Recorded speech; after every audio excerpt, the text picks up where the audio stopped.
कि इस देश में कुलपति नियुक्त कर रहा है आरएसएस, तो वो जो आरएसएस के द्वारा नियुक्त कुलपति है, वो जिसको कॉलेज में प्रिंसिपल बनाएगा वो भी आरएसएस का होगा। अब आप नए भारत में प्रवेश कर चुके हैं। भारत गलती से भी विश्व गुरु न बन जाए, इसलिए बीजेपी और आरएसएस ने क्या किया, विश्व गुरु का नारा लगा दिया, और ताकि इस नारे के बाद भारत कभी विश्व गुरु नहीं बन सकता। केवल जेएनयू ही आरएसएस का गुलाम नहीं बना है, देश का हर कैंपस आरएसएस का गुलाम बन चुका है। इस देश भर के कैंपस के हर शिक्षक अब केवल प्रमोशन या किसी कमेटी में मेंबर बनने के लिए सरेंडर कर चुके हैं। केवल देश के प्रधानमंत्री के लिए नारा नहीं लगता है कि वो सरेंडर हो चुके हैं देश के बाहर। जब इलाहाबाद विश्वविद्यालय के विद्यार्थी प्रोटेस्ट कर रहे थे फीस वृद्धि और सीट कटौती के खिलाफ, तो वाइस चांसलर जो आरएसएस की है उसके कहने पर विश्वविद्यालय के प्रोफेसर और कर्मचारी अपने विश्वविद्यालय के छात्रों के खिलाफ आंदोलन करने उतर गए। जब उन्होंने प्रिंसिपल अपने बनवा लिए, वाइस चांसलर अपने बनवा लिए, सारे आरएसएस के बनवा लिए, उसके बाद 5000 पोस्ट पर उन्होंने परमानेंट अपॉइंटमेंट कर दिया। हमारे हिंदी विभाग की वाइस चांसलर जेएनयू में जो शाखा की परेड चल रही थी उस पर पुष्प वर्षा कर रही थी। वो कभी भी अपने डिपार्टमेंट में उन बच्चों को रिसर्च में एडमिशन दिलवाएगी क्या जो आरएसएस से अलग राय रखते होंगे? अगर आपके पास नेट नहीं है, जेआरएफ नहीं है, पीएचडी नहीं है, और अगर आपके पास आरएसएस की शाखा वाली प्रथम वर्ष दीक्षित, द्वितीय वर्ष दीक्षित, तृतीय वर्ष दीक्षित अगर आप हैं, तो आप डायरेक्ट प्रोफेसर बन सकते हैं, डायरेक्ट वाइस चांसलर बन सकते हैं। पूरे ग्रेजुएशन के पहले 6 सेमेस्टर होते थे, अब 8 सेमेस्टर है। 8 सेमेस्टर का सिलेबस 5 मिनट में पास हो गया, क्योंकि वो आरएसएस से बन के आया हुआ है। नारा लग रहा था सर ना कि बाल नरेंद्र। हमारे घर से गांव वालों ने पूछा कि बाल नरेंद्र क्या है, हमने कहा 6ठी क्लास के बच्चों के लिए किताब बनी हुई है बाल नरेंद्र। और आरएसएस को पता था बीजेपी चुनाव हार जाएगी, कोई बात नहीं, लेकिन एकेडमिक इंस्टीट्यूशन पर मेरे लोग अगर बैठे रहेंगे तो एक प्रोफेसर आरएसएस का बन गया तो 30 साल तक रहेगा और 30 बैच को पढ़ाएगा। आरएसएस कभी मरेगा नहीं, इसलिए आरएसएस ने पूरे विश्वविद्यालयों को कब्जे में ले लिया। उनके पास इतिहासकार नहीं थे, इसलिए उन्होंने इतिहास का ही कबाड़ा कर दिया। उनके पास वैज्ञानिक नहीं थे, इसलिए वैज्ञानिक सोच को भी उन्होंने खत्म कर दिया। जरूरी प्रेस कॉन्फ्रेंस को आयोजित करने के लिए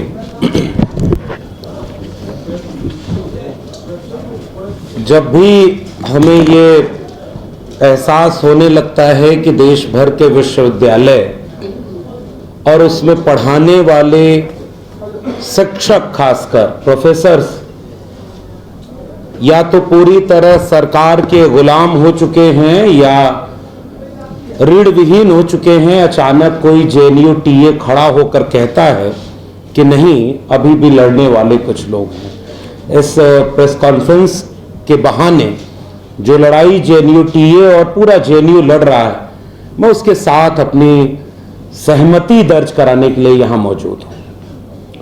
और जिस वक्त ये लगता है कि अब इस देश का सारा मीडिया केवल सत्ता के दरबार में दरबारी बन चुका है, उसी बीच कोई रिपोर्टर्स कलेक्टिव आ के हमारे सामने ऐसी एक खोजी पत्रकारिता करता है जैसी खोजी पत्रकारिता की हर एक विश्वविद्यालय को जरूरत है।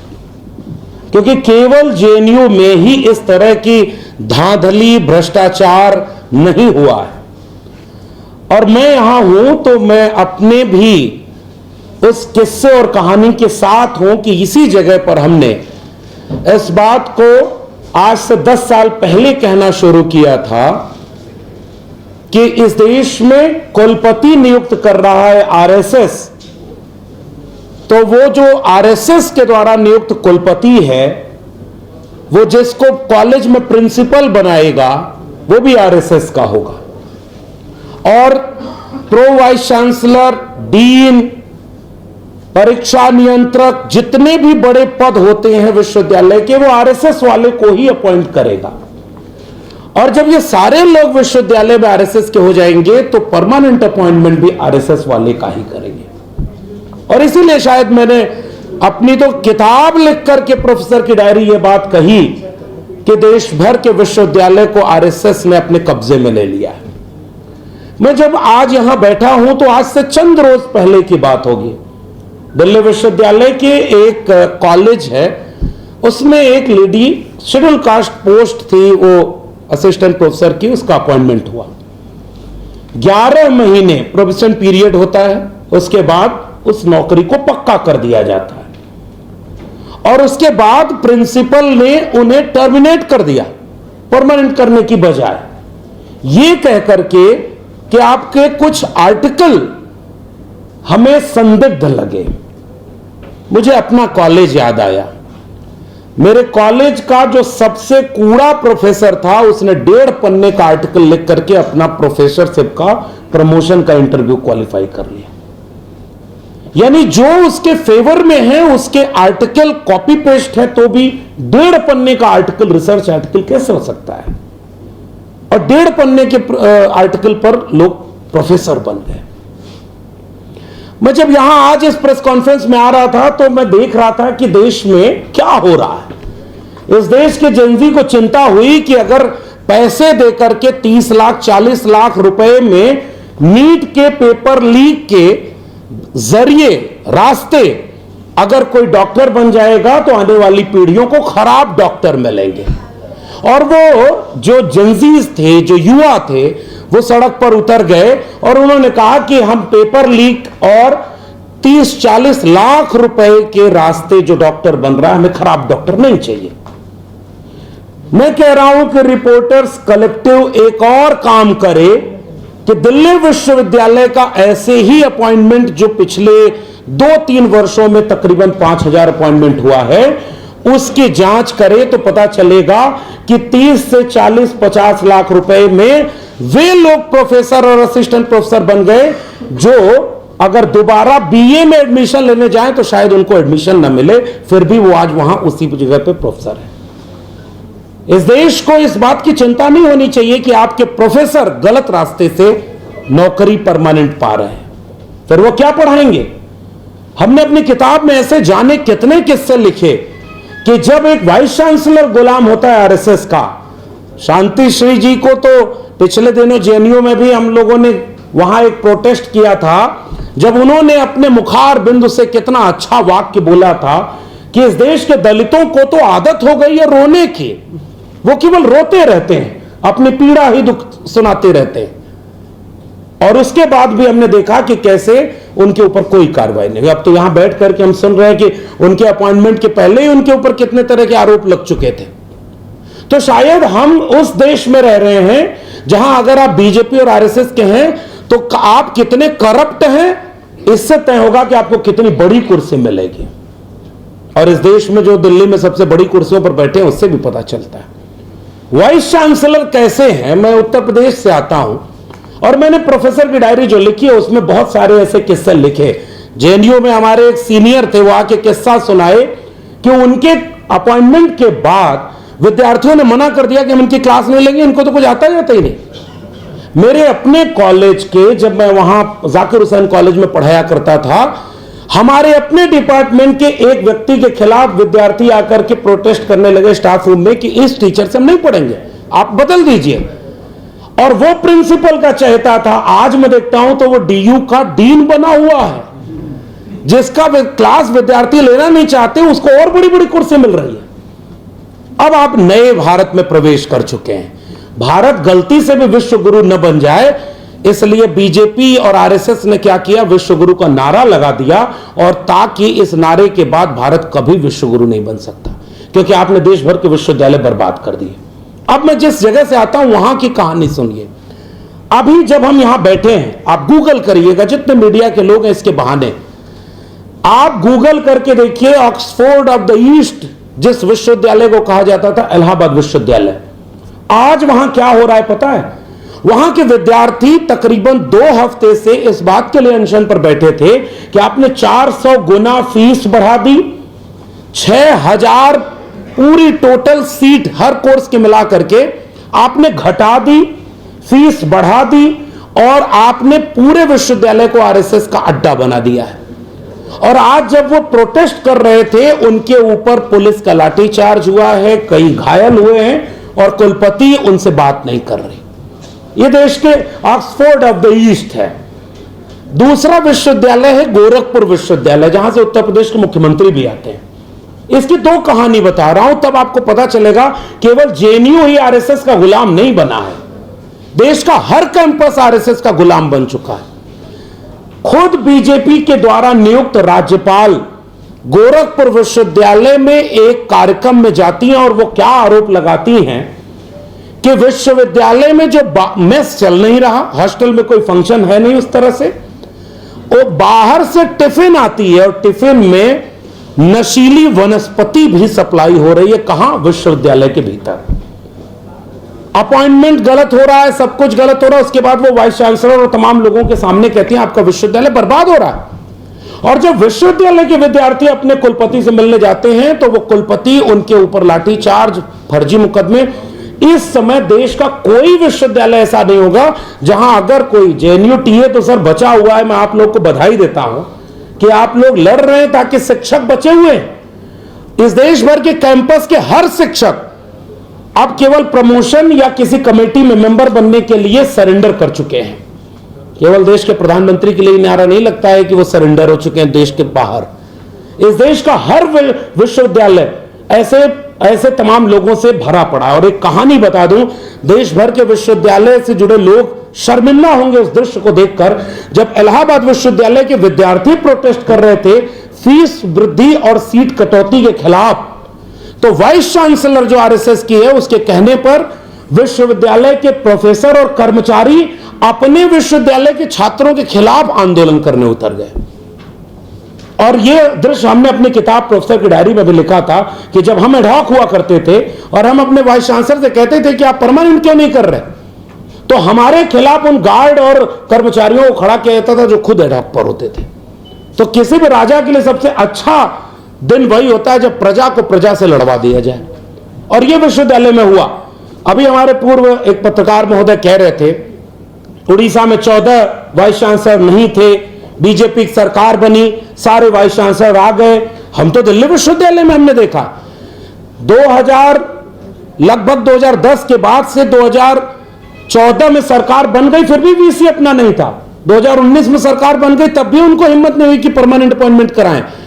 जब उन्होंने प्रिंसिपल अपने बनवा लिए, वाइस चांसलर अपने बनवा लिए, सारे आरएसएस के बनवा लिए, उसके बाद 5000 पोस्ट पर उन्होंने परमानेंट अपॉइंटमेंट कर दिया और सारे आरएसएस वाले हैं। और आज क्या हो रहा है, जेएनयू का मैं एक दृश्य देख रहा था, मैं हिंदी विभाग से था, हमारे हिंदी विभाग की वाइस चांसलर जेएनयू में जो शाखा की परेड चल रही थी उस पर पुष्प वर्षा कर रही थी। वो कभी भी अपने डिपार्टमेंट में उन बच्चों को रिसर्च में एडमिशन दिलवाएगी क्या जो आरएसएस से अलग राय रखते होंगे? जब वो सारे लोग आरएसएस वाले भर गए तो आप कल्पना करिए कि पीएचडी में एडमिशन से लेकर के जो वाइवा में नंबर मिलता है वो सब ये देख कर दिया जाएगा कि कौन किस विचार का है। और इसलिए हम आपसे ये गुजारिश करने आए, फ्रॉड इतना हुआ, मैं रिपोर्टर्स कलेक्टिव को बहुत धन्यवाद देते हुए कह रहा हूं कि आप एक बार देखिए ना कि कैसे आपने केस यहां पर दिखाया है, तकरीबन 7-8 केस आपने बताया है। मैं अपनी बात को आपके मामले पर जोड़ रहा हूं।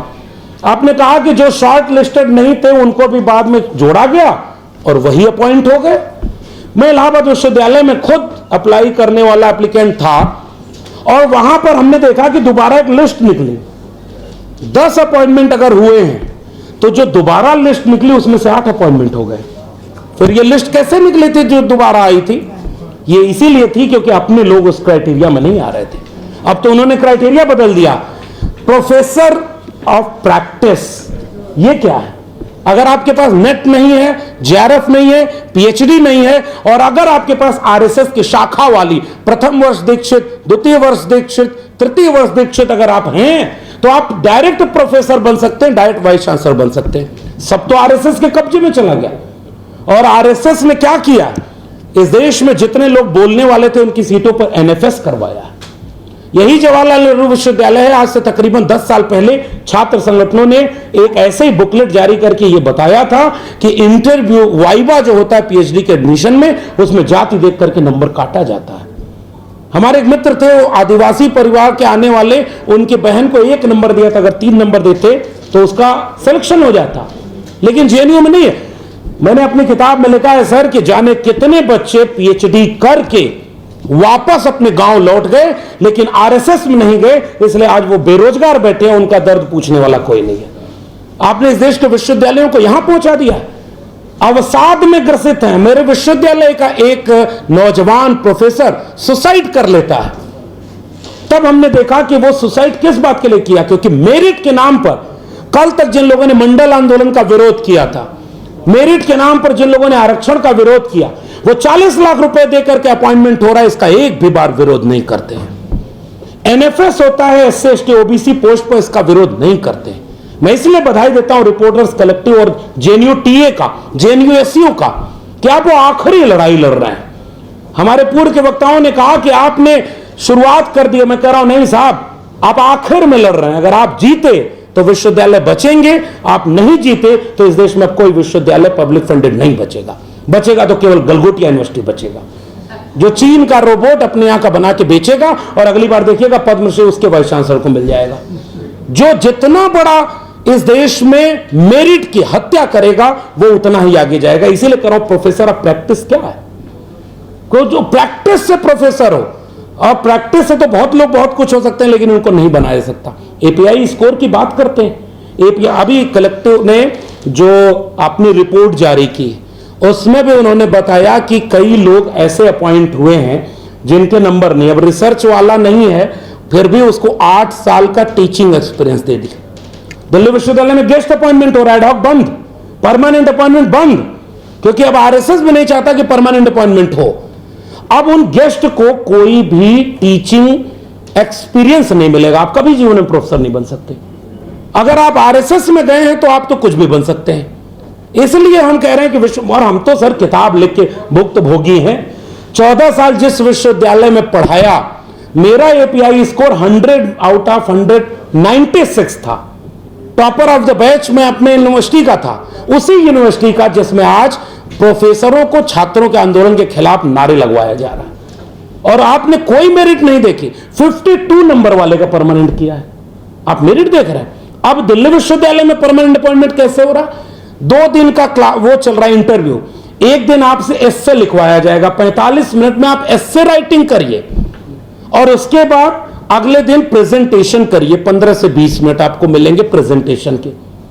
जिस विश्वविद्यालय में पीएचडी में एडमिशन इस बात पे हो रहा है कि इंडिया जैसे भारत सही है कि नहीं, हिंदुस्तान नाम होना चाहिए कि नहीं, इस पे तुम रिसर्च करो, उसका परमानेंट नौकरी ये करने देंगे।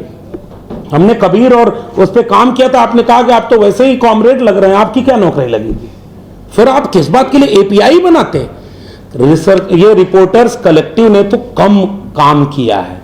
ये तो मैं इसलिए कह रहा हूं कि आप जब मीडिया पूरी दरबारी बनी है तब आप कम से कम काम कराए, लेकिन मैं कह रहा हूं इस मीडिया घराने को इतनी ताकत मिले कि देश भर के विश्वविद्यालय की जांच करे, इससे ज्यादा खराब नतीजे उस रिपोर्ट में मिलेंगे। और इसीलिए मैं जाके कह रहा हूं, इन्होंने यहां पर कहा, अभी हमारे सांसद लोग आए थे और कहे कि बिना संसद में बातचीत किए बिल पास हो रहा है।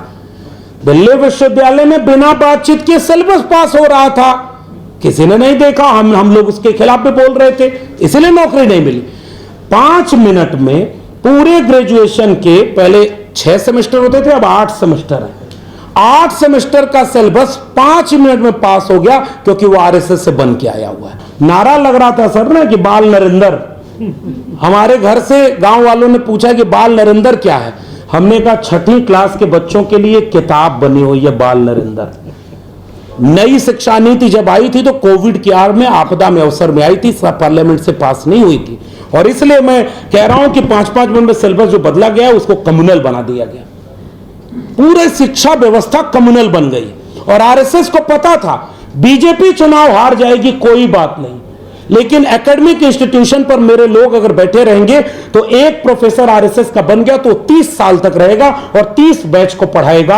आरएसएस कभी मरेगा नहीं, इसलिए आरएसएस ने पूरे विश्वविद्यालयों को कब्जे में ले लिया। इसीलिए मैं जाते जाते एक बात कह के खत्म कर रहा हूं, उनके पास इतिहासकार नहीं थे, इसलिए उन्होंने इतिहास का ही कबाड़ा कर दिया।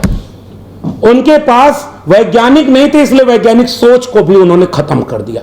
आप सर इसमें कलेक्टिव इसमें भी जांच करें, मध्य प्रदेश में एक यूनिवर्सिटी के लिए 300 करोड़ के आसपास तक फंड सैंक्शन हुआ, गोबर और गौमूत्र में कैसे कैंसर रोकने की बीमारी के कुछ पदार्थ मिलते हैं, और जब उसकी जांच आई 32 करोड़ सैंक्शन हुआ था, उसमें 90% केवल गोबर और गौमूत्र खरीदने में खर्च हो गया और उनके घूमने में खर्च हो गया। देश भर के विश्वविद्यालय में केवल आरएसएस के कार्यक्रम हो रहे हैं, और जो बच्चे आरएसएस के कार्यक्रम में नहीं जा रहे उनको अटेंडेंस नहीं मिल रही है, उनका पीएचडी सबमिशन नहीं हो रहा है। आप विश्वविद्यालयों को बचा ही नहीं सकते, पूरी तरह से ये विश्वविद्यालय बर्बाद हो चुके हैं, और जो आरएसएस का नहीं होगा वो वहां पर नहीं जा सकता। इसीलिए जब उनके पास वैज्ञानिक नहीं थे तो उन्होंने वैज्ञानिक सोच को ही खत्म किया। उनके पास बुद्धिजीवी अपने नहीं थे कि जिनसे वो पुरानी चीजों को काउंटर करते, तो उन्होंने बुद्धिजीवियों को ही अपमानित करने के लिए अर्बन नक्सल गाली बना दी। अब उनके पास डिग्री नहीं थी तो उन्होंने सारे देश के युवाओं की डिग्रियों को औचित्यहीन बना दिया है, केवल आरएसएस की डिग्री वाले ही बचेंगे। इसीलिए हम ये बात को, मैंने अपनी किताब लिख करके भी कहा, हमने अपनी नौकरी गवा के भी कहा, तब भी इस देश में लोगों को नहीं समझ में आया। उत्तर प्रदेश में 26,000 सरकारी स्कूल बंद हो गए हैं। डीयू जेएनयू 500 से 800 करोड़ रुपए लोन पर चल रहा है और लोन को चुकाना है, इसलिए सब क्लस्टर इनोवेशन सेंटर में यूट्यूब पर लेक्चर चलेगा, विद्यार्थी घर बैठकर पढ़ेगा और उसको घर बैठे डिग्री मिल जाएगी। विश्वविद्यालय यहां तक पहुंच गया। इसलिए मैं आखिरी लड़ाई लड़ने वाले उन रिपोर्टर्स कलेक्टिव को और जेएनयू को ये सलाम कहता हूं कि आप जीतेंगे तो विश्वविद्यालय बचेगा, वरना ये लोग केवल एक विश्वविद्यालय नहीं बर्बाद कर रहे, आने वाली पीढ़ियां मानसिक रूप से गुलाम पैदा होंगी। इसलिए इन्होंने विश्वविद्यालयों को अपने कब्जे में ले लिया है।